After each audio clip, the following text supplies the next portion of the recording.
מושג הקבוצה הוא מושג פשוט. Comme אנחנו, כמו je viens de le dessiner là, nous existons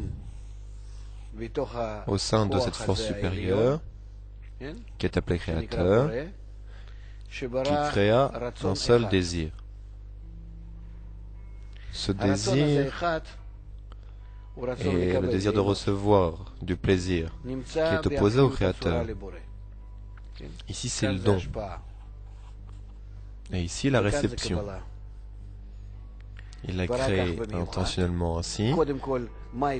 Tout d'abord, est-il possible de créer qui soit en dehors de lui, si ce n'est quelque chose qui lui est opposé? Bria, création, en hébreu vient du mot bar, en dehors. Donc, s'il est don, la seule chose qui peut être opposée à lui est la réception, le désir de recevoir. Le désir de recevoir en lui-même, on ne peut pas le satisfaire, l'assouvir. J'ai un désir, par exemple, j'ai faim. Je commence à manger, plus je me satisfais, plus le plaisir disparaît. Cela fait 1 an que je veux m'acheter une voiture, j'ai travaillé dur, au final j'arrive, j'achète ma voiture, j'en profite. Au bout d'une semaine, je cesse d'éprouver du plaisir. Pourquoi? Le plaisir et le désir sont diamétralement opposés, et le plaisir qui rencontre le désir le neutralise.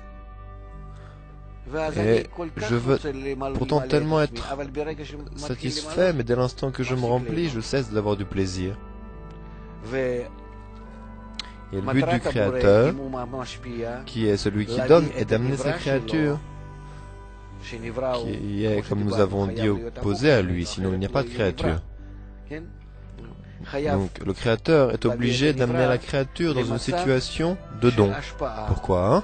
Car dans la situation de don, il y a un plaisir qui ne se termine pas. Nous le voyons également dans notre monde. Il y a une mère et son enfant.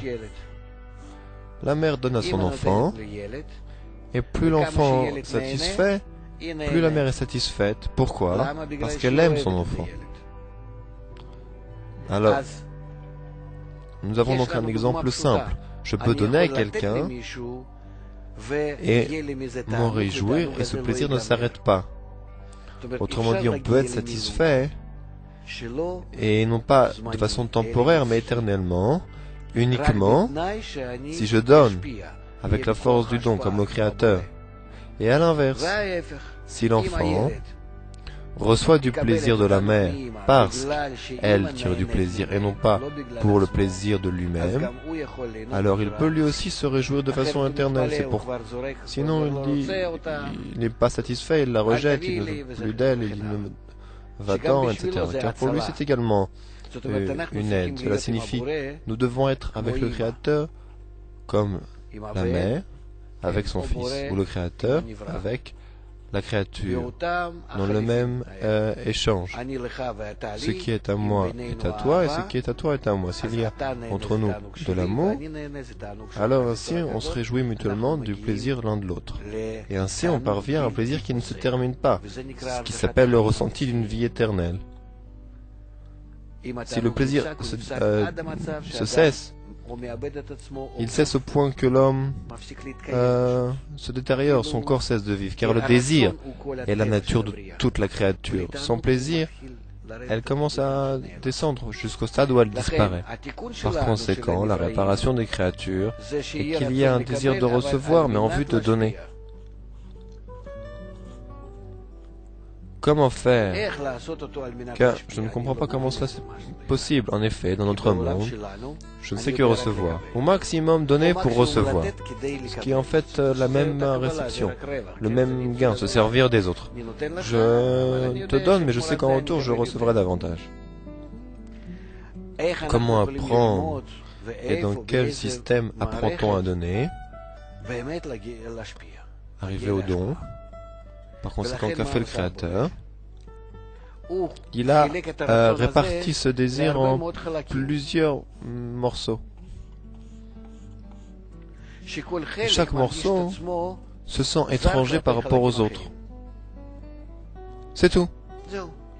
Et alors, je me trouve complètement étranger vis-à-vis d'une autre partie du système.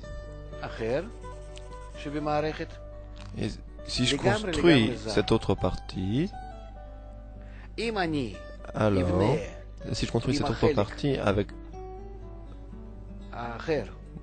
dans le système, ce même système relationnel, comme nous avons déjà vu ici, comme le créateur avec la créature, alors je parviendrai à la forme de don.